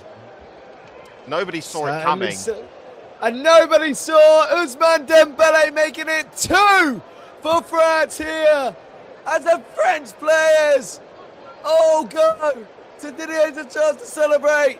The team are together and France are dismantling Morocco in this second half. Ousmane Dembele making the most of an opportunity, and this Moroccan side are falling apart in this second half, Nick. That will do it, I'm sure, for France. Ousmane Dembele, he definitely scored. He definitely placed the ball in when he had the right time. He has been eyed by Real Madrid, who want to bring him away from Paris Saint-Germain. So the French champions will need to do all in their power to try and keep him on. They certainly will. The Ballon d'Or winner running direct at Mazraoui there. And the truth be told, it's not the best finish in the world. It's a poor hand by Bono, who has been so important for this Moroccan side. He saved the penalty in the first half. However, he's unable to push Ousmane Dembele's shot outside of the goal. And that leads to his 5th World Cup goal for Ousmane Dembele. France are 2-0 up. That's 16 goals to the tournament. Kylian Mbappe on 8. This French side, they look like they're going to be very hard to beat, Nick. They certainly are. They certainly are. I was watching their round of 32 match against Sweden, where they completely demolished them 3-0. And I do remember hearing someone saying, I do remember hearing someone say that nobody is going to. I do remember hearing someone say that no one can try and break down France the way they've been playing. And we have now just gone into our hydration break. That we have, aptly timed. But you're right, just to go back to that France performance against Sweden. Sweden were a non-factor in that game. The attacking brilliance of that front four. And as we mentioned, they're interchangeable. And you look at the French bench, not that they may really need to call on anybody today, but you have Rayan Cherki, who I personally believe is a generational talent. He makes people love watching football again. Then, of course, you have players such as Akalouche, who is getting a lot of interest by PSG. Looks like he could go there in the summer. But then you still have the attacking prowess of players such as Marcus Thuram, Jean-Philippe Mateta, and of course, Bradley Barcola, also a PSG. But then the players on the pitch, Nick, you look at them, you look at the brilliance of Desiree Doué, you look at the creativity of Michael Elise, the dynamism of Ousmane Dembele, and then the otherworldly qualities of Kylian Mbappe. So who beats this side in world football? That's what I want to know, Nick. There is no one like France in the World Cup. There certainly isn't. Just a chance to remind you, of course, this game is being presented to you by myself, Alex Peters. Alongside me is Nicholas Jones. You are listening to us live on the Commentary Hub. Please like, please subscribe so you can see all of our upcoming games. Our next fixture is Norway versus England on Saturday at 10 p.m. We will be bringing that live to you on the Commentary Hub as we wait for the game to be restarted. And in the last 10 minutes, the game has been flipped on its head. Morocco did well to defend. They've done well to shut France out up until this moment. But when you have Kylian Mbappe, when you have Ousmane Dembele, and when you have the creativity of Michael Elise, you cannot stop them. They will keep going until they get the victory. And the scoreline reads all too familiar for Morocco as France, as they did in 2022, are leading 2-0 here as we have the first French substitution of the game. And Kone, is coming off for Warren Zaire Emery. So just to look at the comments, Mike, who is confidently believing that England beat France. And you know what? I believe it too. So he will be covering that game with Dan on Saturday. Let's hope so. It'll be great to listen. So make sure you subscribe. Make sure you tune in so you don't miss it as we look for the game to be restarted here. So France 2, Morocco 0, 70 minutes, Nick. How are Morocco going to possibly get back into this? I can't see them getting back into it, if truth be told. France, they're just on a roll. I mean, they've won every single match so far in the World Cup, and I think it's just going to stay that way.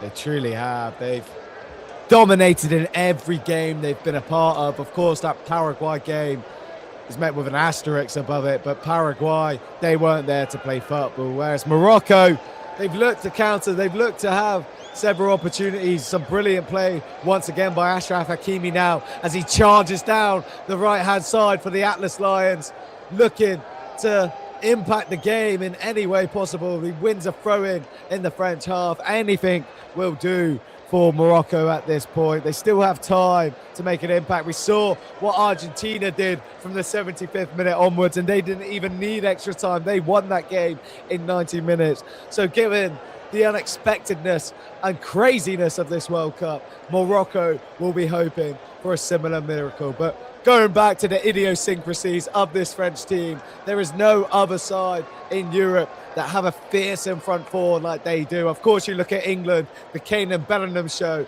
They are the only two players who have scored for England so far at this tournament. And then you look at the other side. Spain look like they haven't really got to fifth gear or out of any gear yet. They had that performance against Austria, but they've not looked convincing. They've not looked like the Spain of Euro 2024. Lamau has his injuries, of course. However, Argentina have also scraped through their last two games, 3-2 victories over Egypt and Cape Verde. So when you look at France and you look the way they have dominated all of their games, I really struggle to see how anybody beats them, Nick. But World Cup is crazy. You never know what can happen. That's right. I mean, that's right. And throughout the tournament this year, what with all those shock goals and victories and points and things like that, the last time you could have played out anything like that would be if you were a kid on your computer game, like 7-8 years ago, or if you were playing FIFA. But now it's the computer game for real. Certainly is. We're coming out of the most computer game era with Ronaldo and Messi, two players who did not feel real. And we're now moving into the next generation of dominance from Erling Haaland, Kylian Mbappe, players such as Vinny Jr., Harry Kane, Jude Bellingham. We're seeing all of these players come through as we have two more substitutions for Morocco. El Ardi and Yassine have both come onto the pitch, and I believe that was for Salah Eddini and Brahim Diaz. But here come France, looking to add to the scoreline, and I feel like this is what makes this French team so good, Nick. They're not happy to take the lead and protect it. They want to go out, they want to dominate teams, and they want to win by 4 or 5 goals. Well, they're certainly not resting on their laurels, that's for sure. Not at all, as Desiree Doué wins a foul here. And we spoke about that urgency in the first half, or the start of the second half, sorry. Mike Maignan, he was just getting the ball back into play a lot quicker. He wasn't taking his time on the ball, whereas Morocco, the opportunities that they've had to slow the play down, they've certainly taken, as Upamecano brings the ball back into play here. Out to Luca Digne, who's looking to bring that ball forward once again. And it's why this French side have scored 16 goals in 7 games so far at this tournament, because their willingness to attack, their willingness to go that extra mile and secure the victory and put it in doubt of the opposition has been unparalleled so far at this World Cup. They've really made an effort, Nick, of ensuring that no team can even get near them. Absolutely. France, they're just plowing through like a tank, or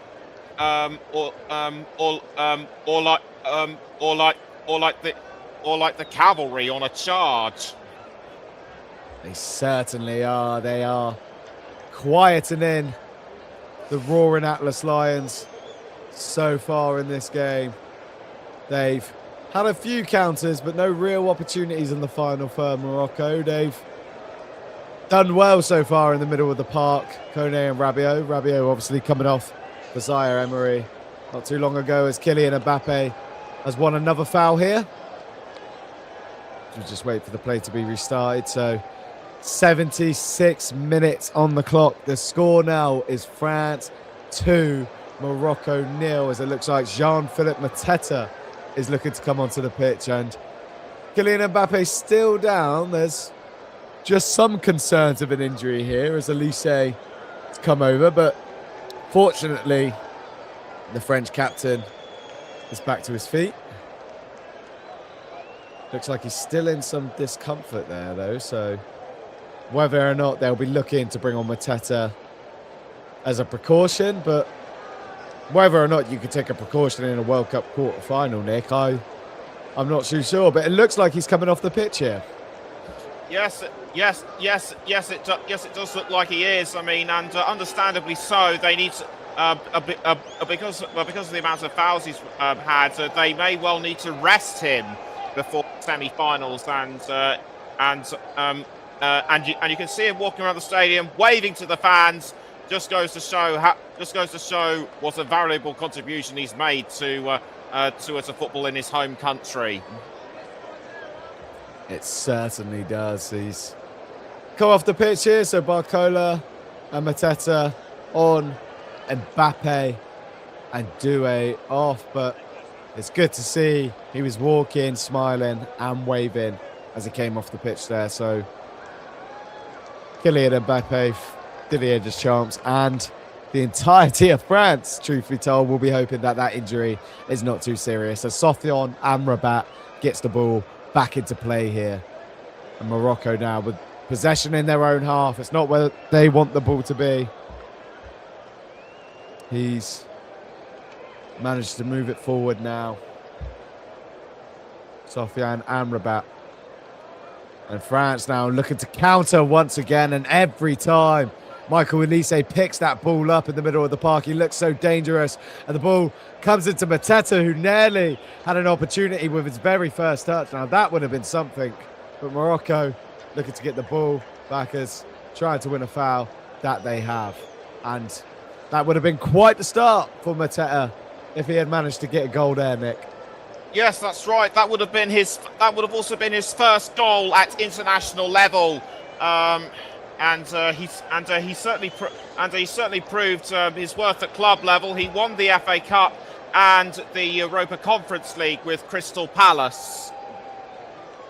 He certainly did. An incredible season for Jean-Philippe Mateta. Of course, in January there were rumours of a move away, but he was able to patch things up with the club and win the trophies that he did last season. Of course, Maxime Lacroix, also of Crystal Palace, also made the French squad, and that just charts the progress of the South London club. But focusing on the game once again, here's Morocco with an opportunity. France win the ball back, and just nice bit of composure there in the middle of the park as France looking to stage yet another counter-attack. Ball back with Elise now. Created so many opportunities. Bradley Barcola, can he find Mateta?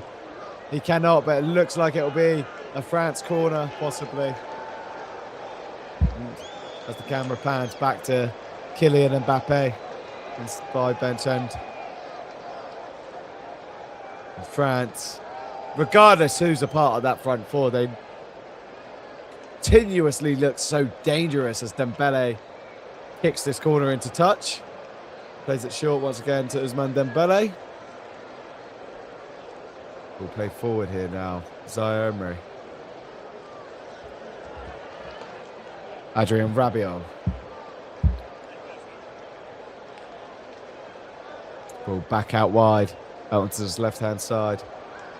Barcola, Mateta.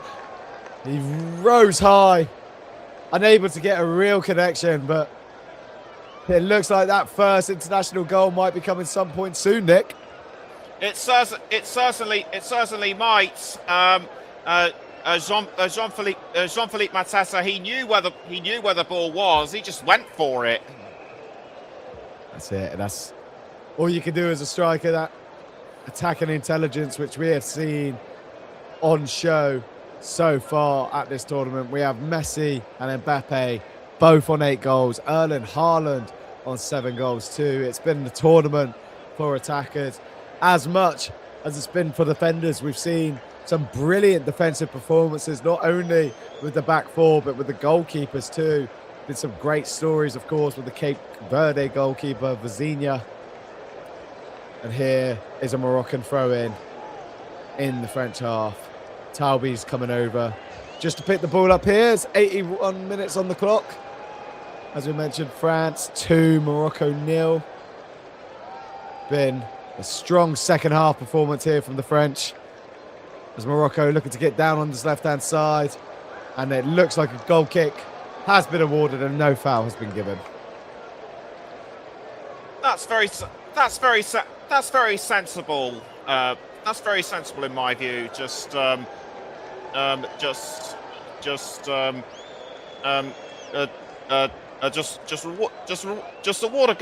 water goal kick. No mucking about with fouls. No disputes. No arguments. Just go straight to a goal kick. I thought was the case, but a Moroccan free kick was awarded in the end. The referee's hand actions confusing both me and Nick, but it's all been adjusted as the free kick was headed back out. Hakimi does have possession once again on this left-hand side, looking to whip the ball in. The ball's now with El Khanous, but it looks like a free kick has been given for a foul on Hakimi by Adrien Rabiot, and it looks like that may be the aim of the game for France now. Nick, they'll be looking to slow the game down with tackles, fouls, the dark arts, as some would say. Let's just hope they don't. Well, let's just hope they don't turn too dark. Otherwise, the Galactic Empire will take interest. It certainly might. We've seen some crazy things at this World Cup. That would be crazy. It was a crazy effort from, I believe, El Khanous, or Unani, apologies. It was a brilliant driven shot from range, making Magnon come down to his side as Unani once again trying to make inroads, and he's won a corner here, I believe. And this was similar to the game against Canada. He just shifted it up a gear. He turned a screw, and suddenly he was unplayable for the Canadians. And Morocco will be hoping for a similar performance from not only him, but Rahimi as well, who also scored in that last game, Nick. Yes, absolutely. Unai and Rahimi have definitely been the standout players for Morocco. So whether they're able to take advantage from anything regarding this corner, I don't know. I certainly will be hoping so as we approach the 84th minute here. Hakimi into the side netting. It was a great ball whipped in, and that could have gone anywhere as it crashed into the side net. It's a great opportunity there for Morocco. Arguably the best of this second half, as another substitution is made as Sabai comes on for Talbi. And Talbi has been inconsequential in this second half. Sabai will be looking to make more of an impact here, as shots of the Moroccan fans are shown on the TV, and that despair, that gloom for all they have achieved. As we mentioned at the start of the show, their first African side to consecutively appear in quarterfinals. They have had the misfortune of meeting France in both of the last 2 World Cups. And this French side, who have made the last 2 finals in the World Cups, just look unplayable at the moment. They look like they could beat anybody. And Morocco, who have also been unbeaten up until this point, look like they may fall short today as the ball comes back out to Sabai out on this left-hand side. But Mike Magnon claims comfortably. The ball comes back out wide. And France looking to add a third here now. It's a brilliant ball. Elise lets it run. Dembele had the right idea, or Elise, sorry, but he couldn't just get the bend on it.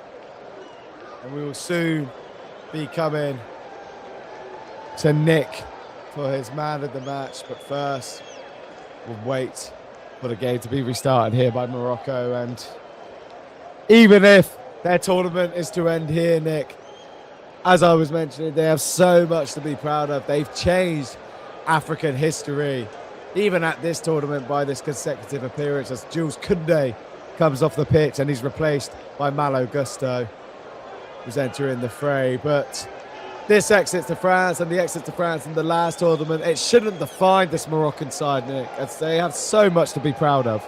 Yes, yes, they certainly have, and going out at this stage is certainly no disgrace to them. I have a feeling they're just going to keep on improving, and forgive me for sounding a bit too brash for saying this, but their time will come. We don't know where, we don't know when, but I feel sure that Morocco's time to win the World Cup will come.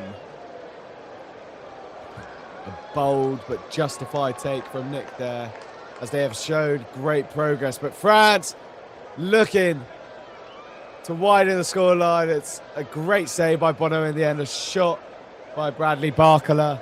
And Morocco, of course, they are co-hosting the next tournament of the World Cup alongside Spain and Portugal.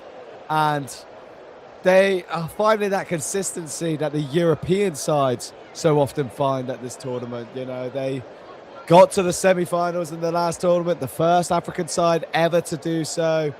And they've now reached the quarters again. And as mentioned, they're just unfortunate to have met France on both occasions. But here's a French corner after the subsequent Bradley Barcola shot.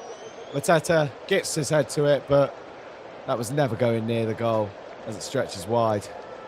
And Bono looks to get the game restarted here. So, as mentioned, we will be coming to Nick for his player of the match in just a moment. As we see, Morocco can't make anything here. So Mazraoui passes the ball back out to Diop.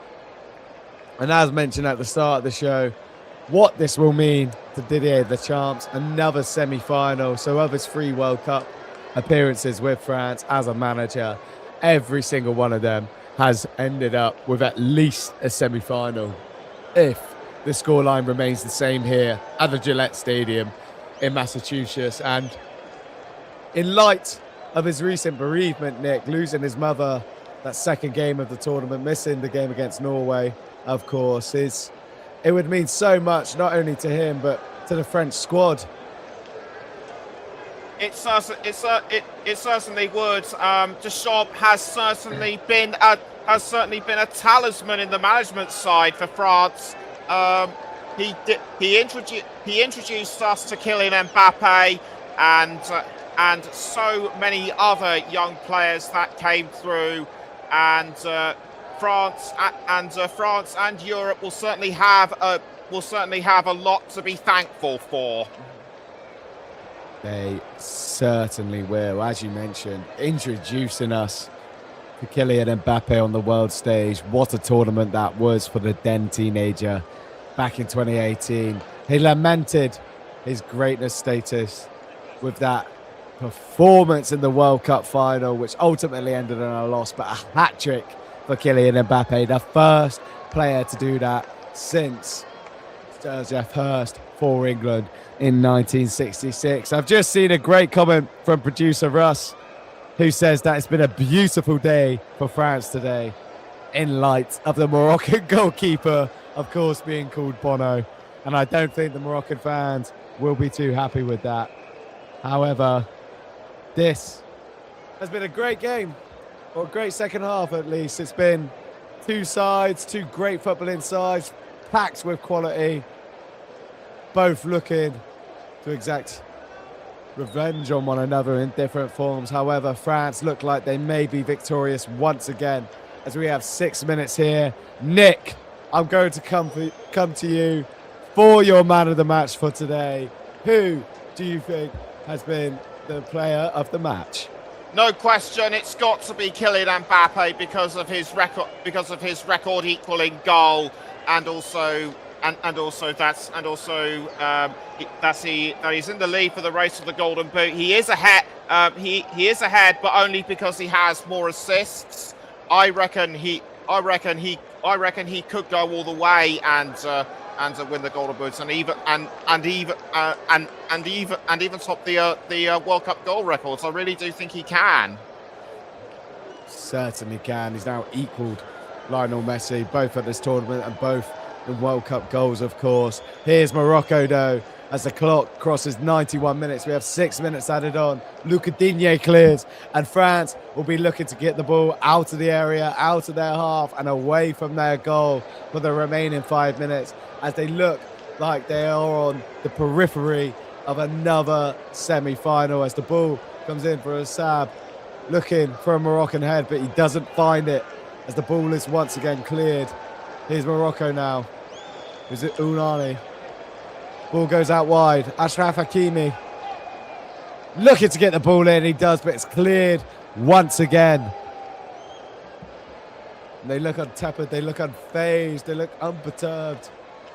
This French side, as they are growing in confidence with every game. What looks like it may be another clean sheet too. Only 3 goals conceded so far at this tournament.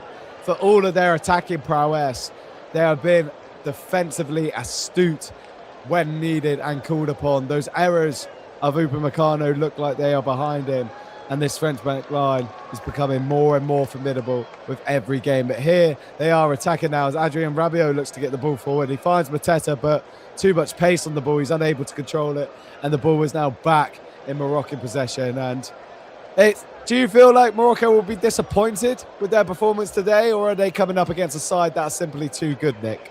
I think it'll be a mixture of both, because they did hold France in the first half, but once France just got in front, you put it rightly, they fell apart.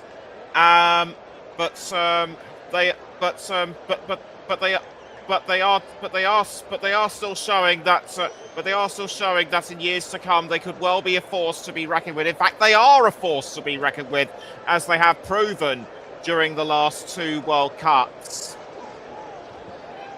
They certainly have, and you just look at the squad. There are so many young players coming through. You look at Bouhaddi, who obviously didn't have the best game today, but there's Taoubi. There's other players as well coming through, as Mateta looks to finish the game. It's a great save once again by Bono. He's been unlucky, Mateta, since coming onto the pitch. He should really have a goal. But Morocco now looking for a consolation, or even possibly the start of an incredible comeback. But just to mention as well, Saibari, I believe, who's not played in the game today. They've missed him massively, that focal point in the track. He is only 22, so he surely will have another opportunity to make a mark at the World Cup. He's recently joined Bayern Munich, so his career and other Moroccan players are sure to go from strength to strength in light of this tournament, Nick. Yes, they're certainly starting to bloom, given that so many of them won the Under-20 World Cup in 2025. So I think for them, this year's World Cup has definitely been to do with gaining experience on the senior international stage, and I think they'll just take it, and I just think they'll take it with them going forward in their careers. Certainly will. As mentioned, the next World Cup in 2030, also in Morocco. However, it's a real shame to see the way that they are going out, because when you look at it, there was only 6 minutes between Kylian Mbappe's first and Ousmane Dembele's second. And outside of those 6 minutes, this Moroccan side, they have defended well. They have done what they've needed to against this French attack. But those 2 lapses in concentration, it was some brilliant play from the French, especially for the second goal. That's what led to the 2 goals, and that's what's ultimately led to Morocco's exit as we entered the last minute here, Nick. Yes, they certainly were. Those 2 goals were those 2 goals by France were Morocco's downfall, but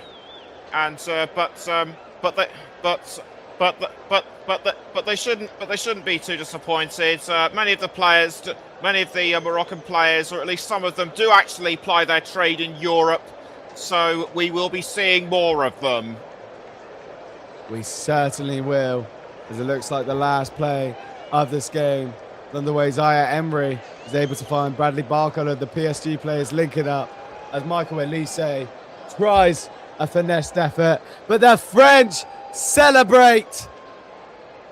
Kylian Mbappe, Ousmane Dembele, Didier Deschamps, and this formidable French side that refused to quit as they march into another semi-final. We will come to Nick for his thoughts on the second half and the game overall. But Kylian Mbappe, once again, the main talking point. When isn't he the main talking point? Either if it's on or off the pitch, he does his talking on both. Another brilliant goal today. And that goal, outside of its individual brilliance, puts him level with Lionel Messi on 8 goals and 20 World Cup goals in 20 games. Heartbreak for Morocco.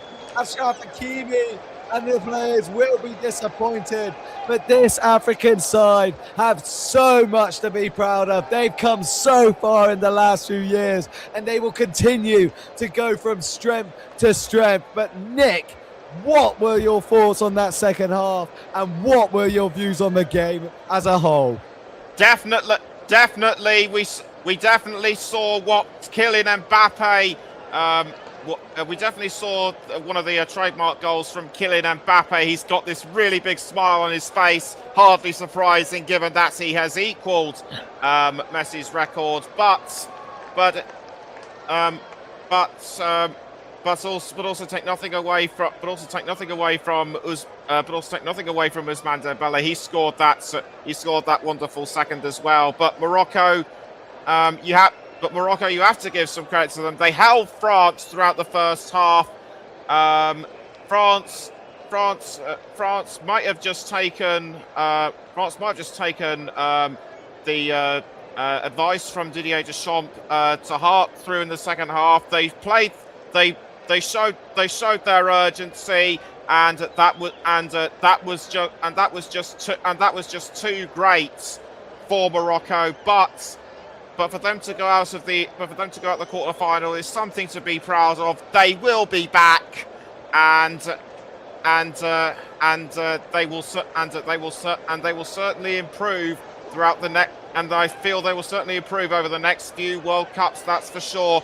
But also this should be an inspiration to other African nations: Senegal, Egypt, DR Congo, and so on and so forth. So the future for African football, and indeed the World Cup, is bright. And I'm just so excited to see what these countries will do going forward in the tournaments to come. I couldn't agree more, Nick. Beautifully put, and a beautiful way to end our show live here on the Commentary Hub. My name is Alex Peters. Alongside me today has been Nicholas Jones. It's been an absolute pleasure bringing you this show. And just before we go, let me remind you what else we have on the Commentary Hub. Don't forget to subscribe. Don't forget to like this video, as it helps us out massively. We have Norway versus England, a chance for England to make another World Cup semi-final, but they have to overcome the might of Haaland. Can they do it? That remains to be seen. This game will be broadcast live on the Commentary Hub. We have Mike and Dan covering that one, so make sure you subscribe so you don't miss it and you don't miss any more upcoming games. But as I said, my name is Alex Peters. Alongside me today has been Nicholas Jones. We have very much enjoyed bringing this game to you. France march on to the semi-finals, whereas Morocco go home. And this World Cup continues to deliver. So thank you very much, and we will see you for the next game.